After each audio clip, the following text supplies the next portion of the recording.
Manifestation അല്ലെങ്കിൽ law of attraction. ഇപ്പം Anjana mind കോച്ചിങ്ങും എന്നെ ഒരുപാട് പേർക്ക് ട്രെയിനിങ് കൊടുക്കുന്നുണ്ടല്ലോ. അപ്പം ആക്ച്വലി ഇപ്പം സാധാരണക്കാര ആളുകൾ പറയുന്നുണ്ട് ഇത് തട്ടിപ്പാണ്, ഉഡായിപ്പാണ്, ഇങ്ങനെയൊന്നും മാനിഫെസ്റ്റ് ചെയ്താൽ ക്യാഷ് ഒന്നും വരില്ല, പണിയെടുക്കണം, പണിയെടുത്താലേ ക്യാഷ് കിട്ടുള്ളൂ. ഇതാണല്ലോ വെല്ലുമുറിയെ പണിയെടുക്കുക എന്നൊക്കെയാണ് നമ്മുടെ പഴയ സംഭവം. അപ്പോൾ ശരിക്കും എന്താണ് ലോ ഓഫ് അട്രാക്ഷൻ? എങ്ങനെ നമ്മളിലേക്ക് മണി ആയിക്കോട്ടെ, റിലേഷൻഷിപ്പ് ആയിക്കോട്ടെ, ഇതൊക്കെ നമ്മളിലേക്ക് എങ്ങനെ അട്രാക്റ്റ് ചെയ്യാം? അതായത് നമ്മുടെ ഉള്ളിൽ മനസ്സ് മാറിക്കഴിഞ്ഞാൽ ചുറ്റും ഓട്ടോമാറ്റിക്കലി മാറും. അതിന് പിന്നിലെ സയൻസ് എന്താ, അല്ലെങ്കിൽ സയൻറ്റിഫിക്കലാണോ ഇത്? എന്താണ് ഇതിൻ്റെ പിന്നിൽ? ഇതിനെക്കുറിച്ചൊന്ന് വ്യക്തമാക്കാമോ? ഓക്കെ, ഈ ഒരു ക്വസ്റ്റ്യൻ എൻ്റെ അടുത്ത് പല ആളുകളും ചോദിക്കുന്നത്. ഇപ്പോൾ ക്ലയൻസ് ആയിട്ട് വരുന്നവർ ആദ്യം നമുക്ക് ലീഡ്സ് വരുമല്ലോ. അപ്പോൾ വരുമ്പോൾ എൻക്വയറി ചോദിക്കും, ലോ ഓഫ് അട്രാക്ഷൻ സത്യമാണോ, അല്ലേ, എന്താണ് മാനിഫെസ്റ്റേഷൻ, നിങ്ങൾ ഉഡായിപ്പാണോ, ഇത് പൈസ നമ്മളെടുത്തുനിന്ന് തട്ടിപ്പാക്കാനുള്ള പരിപാടിയാണ് നമുക്ക് ചോദിക്കാറുണ്ട്. അപ്പോൾ എനിക്ക് പറയാനുള്ളത് എന്താണെന്ന് വെച്ച് കഴിഞ്ഞാൽ, ഇപ്പോൾ ലോ ഓഫ് ഗ്രാവിറ്റി നമ്മൾ വിചാരിച്ചാൽ ഇല്ലെങ്കിലും ഈ പ്രപഞ്ചത്തിൽ നമ്മുടെ ഭൂമിയിൽ നടന്നുകൊണ്ടിരിക്കുന്ന ഒരു സംഭവം അല്ലേ. ഇതേപോലെയാണ് ലോ ഓഫ് അട്രാക്ഷൻ. നമ്മൾ ആഗ്രഹിച്ചാലും ഇല്ലെങ്കിലും എന്ത് സംഭവിക്കും? ലോ ഓഫ് അട്രാക്ഷൻ നടക്കും. പിന്നെ ആളുകളുടെ കൺഫ്യൂഷൻ എന്ന് പറയുന്നത് എന്താണ് മാനിഫെസ്റ്റേഷൻ അറിയില്ല. മാനിഫെസ്റ്റേഷൻ മാഡം എനിക്ക് ആ ഒരു വേർഡിനെ കുറിച്ച് അങ്ങനെ അറിയില്ല, എന്താണ് മാനിഫെസ്റ്റേഷൻ ചോദിക്കാറുണ്ട്. ഇപ്പം നമ്മളൊരു കാര്യം തീവ്രമായിട്ട് ആഗ്രഹിക്കുന്നുണ്ടെങ്കിൽ നമ്മുടെ മനസ്സിൽ എന്തിനെക്കുറിച്ചാണോ കൂടുതൽ ചിന്ത ഉള്ളത് ആ ഒരു തോട്ട് നമ്മുടെ ലൈഫിലേക്ക് മാനിഫെസ്റ്റ് ചെയ്യപ്പെടും. അതായത് അത് നമുക്ക് നേടിയെടുക്കാൻ പറ്റും. അതിനെയാണ് നമ്മൾ മാനിഫെസ്റ്റേഷൻ എന്നുള്ളൊരു ആ ഒരു വാക്കുകൊണ്ട് നമ്മൾ സൂചിപ്പിക്കുന്നത്. ശരിക്കും പറഞ്ഞാൽ നമുക്ക് തന്നെ ചിന്തിച്ചാൽ അറിയാം, നമ്മുടെ ലൈഫിൽ ഒരു ദിവസം നമ്മളൊരു 80,000 കൂടുതൽ ഒരു ചിന്തകൾ നമ്മുടെ മനസ്സിലൂടെ ഡെയിലി കടന്നു പോകുന്നുണ്ട്. അതിൽ 99% റിപ്പീറ്റഡ് നെഗറ്റീവ് തോട്ട്സ് ആയിരിക്കും. ഓക്കെ, അതിൻ്റെ കാരണം എന്താണെന്നറിയോ? ഒരൊറ്റ ശതമാനം നമ്മുടെ ലൈഫിൽ ഒരു ചെറിയൊരു കാര്യം ഇന്ന് സംഭവിച്ചിട്ടുണ്ടെങ്കിൽ നമ്മളത് റിപ്പീറ്റ് ചെയ്ത് അന്ന് മുഴുവൻ നമ്മൾ ആ ഒരു തോട്ട് മാത്രമായിരിക്കും നമ്മുടെ ലൈഫിൽ നമ്മൾ ചിന്തിക്കുക. പക്ഷേ നമ്മുടെ ലൈഫിൽ ഒരുപാട് ആഗ്രഹമുള്ള കാര്യങ്ങളുണ്ടാവും, നമ്മുടെ ഡ്രീംസ് ഉണ്ടാവും. ഈ ഡ്രീംസിനെ കുറിച്ച് നമ്മൾ ചിന്തിക്കുന്നില്ല. ഈ നെഗറ്റീവ് പാറ്റേണിൻ്റെ പിന്നാലെ പോയി അത് ചിന്തിച്ച് എന്ത് ചെയ്യും? നമ്മുടെ മൈൻഡിൽ ഒരു നെഗറ്റീവ് പാറ്റേൺ നമ്മൾ ഉണ്ടാക്കും. അപ്പോൾ എന്താ സംഭവിക്കുക? നെഗറ്റീവായിട്ടുള്ള കാര്യങ്ങളാണ് നമ്മുടെ ലൈഫിലേക്ക് അട്രാക്റ്റ് ചെയ്യപ്പെടുക. ഇപ്പോൾ ചോദിക്കട്ടെ, ക്യാഷ് എന്ന് പറയുന്നത് ഒരു എനർജിയാണ്. എന്തും നമ്മുടെ ഈ പ്രപഞ്ചത്തിൽ, നമ്മുടെ ഭൂമിയിലുള്ള എല്ലാ എനർജിയാണ്. അപ്പോൾ ഈ ക്യാഷ് എനർജി ആണെങ്കിൽ ഈ നെഗറ്റീവ് തോട്ട്സ് ഉള്ള നമ്മുടെ അടുത്തേക്ക്, നമ്മുടെ ലൈഫിലേക്ക് എങ്ങനെയാണ് ക്യാഷ് അട്രാക്ട് ചെയ്യപ്പെടുക? അപ്പോൾ എന്ത് ചെയ്യണം?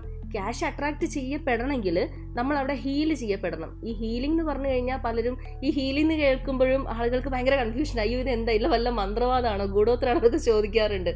ഹീലിംഗ് എന്ന് പറഞ്ഞു കഴിഞ്ഞാൽ ഒരു സയൻറ്റിഫിക്കൽ പ്രോസസ്സാണ്. കാരണം എല്ലാ സംഭവങ്ങളും നമ്മൾ അറിയാതെ തന്നെ ഒന്നും ചെയ്യാതെ നമ്മൾ ഹീൽ ചെയ്യപ്പെടാം. ഇപ്പോൾ ഒരു ക്ഷേത്രത്തിലോ പള്ളിയിലോ പോയി പ്രാർത്ഥിക്കുമ്പോൾ ആ ടൈമിൽ നമ്മുടെ ഉള്ളിൽ ഹീലിംഗ് നടക്കുന്നുണ്ട്. പക്ഷെ ഇതൊന്നും നടക്കാത്ത കുറേ ആളുകളുണ്ട്. ഡെയിലി നെഗറ്റീവ് തോട്ട്സ് കൊണ്ട് നടക്കുന്ന ആളുകൾ. അവരെന്ത് ചെയ്യണം? ബോധപൂർവം അവരുടെ ആഗ്രഹങ്ങൾ നേടിയെടുക്കാൻ വേണ്ടി അവരെ ഹീൽ ചെയ്യണം. അതിനുള്ള പ്രാക്ടീസാണ് ശരിക്കും നമ്മൾ കൊടുക്കുന്നത്. അപ്പോൾ ചുരുക്കി പറഞ്ഞു കഴിഞ്ഞാൽ എന്തും, ഇപ്പോൾ ഒരു എക്സാമ്പിൾ പറയാം. ഇപ്പോൾ റിനീഷ് ആണെങ്കിൽ ഒരു വണ്ടി വാങ്ങണമെന്ന് വിചാരിച്ചു, ഒരു റെഡ് കാറ് എന്തെങ്കിലും ആവട്ടെ. ഓക്കെ, അപ്പോൾ ആ ഒരു വണ്ടി വാങ്ങണമെന്ന് വിചാരിച്ചാൽ ഇന്ന് രാത്രി അത് പ്ലാൻ ചെയ്താൽ നാളെ രാവിലെ തൊട്ട് റോഡിൽ ഇറങ്ങുമ്പോൾ റെഡ് കാറ് മാത്രമായിരിക്കും കണ്ടുകൊണ്ടിരിക്കുക. അതെന്തുകൊണ്ടാണ്? നമ്മുടെ മൈൻഡ്, നമ്മുടെ സബ് കോൺഷ്യസ് മൈൻഡിൽ ഒരു കാര്യം ഡീപ്പായിട്ട് ഡെപ്തിൽ എത്തിയിട്ടുണ്ടെങ്കിൽ അത് നമുക്ക് റിപ്പീറ്റ് ചെയ്ത് കാണിച്ചുകൊണ്ടേയിരിക്കും. ഇതുപോലെ തന്നെയാണ് ലോ ഓഫ് അട്രാക്ഷന് സംഭവിക്കുന്നത്. അപ്പോൾ ഡെയിലി നമ്മൾ റിപ്പീറ്റ് ചെയ്ത ഒരു കാര്യം ഇങ്ങനെ കാണുമ്പോൾ അത് നമ്മുടെ ലൈഫിലേക്ക് സ്വാഭാവികമായിട്ട് അട്രാക്ട് ചെയ്യപ്പെടും. എല്ലാവരും ചോദിക്കുന്ന ഒരു കാര്യമാണ്, നമുക്കുണ്ടായിട്ടുള്ള പാസ്റ്റ് ലൈഫ് അല്ലെങ്കിൽ നമ്മുടെ കുട്ടിക്കാലത്തുണ്ടായിട്ടുള്ള ഈ ട്രോമകൾ, ബുദ്ധിമുട്ടുകൾ, ഇതൊക്കെ കംപ്ലീറ്റ്ലി ശരിക്കും മനസ്സിന് ഹീൽ ചെയ്യാൻ പറ്റുമോ? ഹീൽ ചെയ്ത് കഴിഞ്ഞാലാണോ ഈ ലോ ഓഫ് അട്രാക്ഷൻ വർക്ക് ചെയ്യുള്ളൂ? ചില ആളുകൾക്ക് ഇത് വർക്ക് ചെയ്യുന്നു, ചില ആൾക്ക് വർക്ക് ചെയ്യുന്നില്ല എന്നൊക്കെ പറയുന്നത്. അപ്പോൾ ശരിക്കും അതെങ്ങനെ നമുക്ക് കംപ്ലീറ്റ്ലി ഹീൽ ചെയ്യാൻ പറ്റുക, പൂർണ്ണമായിട്ടും എങ്ങനെ ഇല്ലാണ്ടാക്കാൻ പറ്റുക?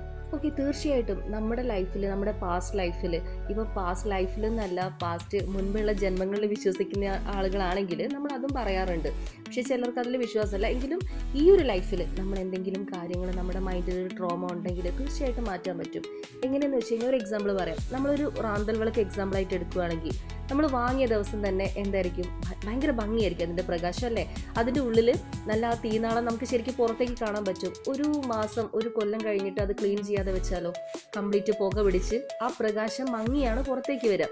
ഇതേപോലെ ഒരു മനുഷ്യൻ എന്ന് പറയുന്നത് ഒരു മാഗ്നറ്റാണ്. ഓക്കെ.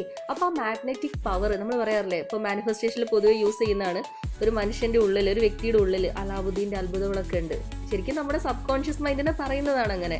അപ്പോൾ ഈ അലാവുദ്ദീൻ്റെ അത്ഭുതങ്ങളൊക്കെ നമ്മൾ എന്ത് ചെയ്യണം, അതിൻ്റെ പ്രകാശം പുറത്തോട്ട് വന്ന് നമുക്ക് ക്യാഷും റിലേഷൻഷിപ്പും എല്ലാം അട്രാക്ട് ചെയ്യണമെങ്കിൽ അതെന്ത് ചെയ്യണം, ആ പ്രകാശം പുറത്തേക്ക് വരണം. ബട്ട് അത് വരുന്നില്ല. എന്താ റീസൺ എന്നറിയോ? എല്ലാവരുടെയും അല്ല, ഒരുവിധം ഈ പറയണ ഇതിൻ്റെ പിന്നാലെ നടക്കുന്ന ആളുകളുടെ വരാത്തതിൻ്റെ റീസൺ, അവർ ഹീല് ചെയ്യപ്പെടണം. നെഗറ്റീവ് തോട്ട്സ് അവർ ലൈഫിൽ അനുഭവിച്ച് അവരിപ്പോൾ ചിന്തിച്ചു കൊണ്ടിരിക്കുന്ന ഈ കാര്യങ്ങൾ ഈ നമ്മുടെ റാന്തൽ വിളക്കിൻ്റെ പുക പോലെ അതിൽ പറ്റിപ്പിടിച്ചിരിക്കുന്ന ആ ഒരു മങ്ങിയ ഇതുപോലെ എന്ത് ചെയ്യുക, നമ്മുടെ മൈൻഡിൽ അതിങ്ങനെ കിടക്കുവാണ്. അതിനെ നമ്മൾ ഹീല് ചെയ്യാതെ ഒന്നും നമ്മളിലേക്ക് അട്രാക്ട് ചെയ്യപ്പെടില്ല. അത് ഹീല് ചെയ്യാന്ന് പറഞ്ഞു കഴിഞ്ഞാൽ തീർച്ചയായിട്ടും നടക്കും. നമ്മളിപ്പോൾ അതിന് ഒരുപാട് പ്രാക്ടീസ് കൊടുക്കാറുണ്ട്. ഇപ്പോൾ പ്രാക്ടീസിലല്ലാതെ ഇപ്പോൾ നിങ്ങൾക്ക് തന്നെ നിങ്ങളും ഹീലിംഗ് പ്രോസസ്സൊക്കെ ചെയ്യുന്നതല്ല. ഇപ്പം നമ്മൾ ഹിപ്നോസിസിലാണെങ്കിലും മെസ്മറിസത്തിലൂടെയാണെങ്കിലും നമുക്കിതൊക്കെ ചെയ്യാൻ പറ്റും. തീർച്ചയായിട്ടും ഒരാളെ ഈ പറഞ്ഞ പോലെ ക്ലിയർ ആയിട്ട് കംപ്ലീറ്റ് ഹീൽ ചെയ്യാൻ പറ്റും.